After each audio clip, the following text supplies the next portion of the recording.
ஆனதும் நம்ம நெய்யும் ஆயிலும் மிக்ஸ் பண்ணி வச்சிருந்தோம் இல்லையா, அதை போட்டுக்கலாம்.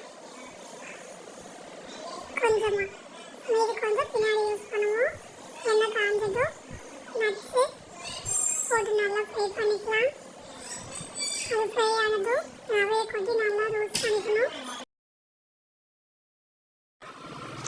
பைனாப்பிள் போட்டு நல்லா மிக்ஸ் பண்ணிக்கலாம்.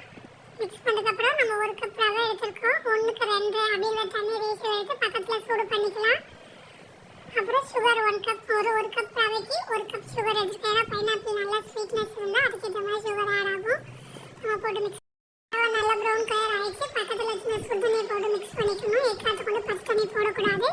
பச்சை தண்ணி போட்டால் ரவையோட கன்சிஸ்டன்சி மாறிடும். அது தண்ணி ஊற்றுனதுக்கப்புறம் கொஞ்சமாக ஃபுட் கலர் ஆட் பண்ணி சிம்மில் வச்சு நல்லா பொறுமையாக கலரிக்கிட்டே இருந்தால் ரவை நல்லா குக் ஆகி வரும். நம்ம நல்லா அந்த டைமில் நல்லா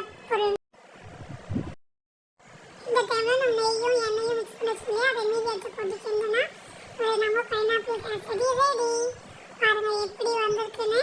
நல்லா ஸ்வீட்னஸ் நல்லா இருக்கும்.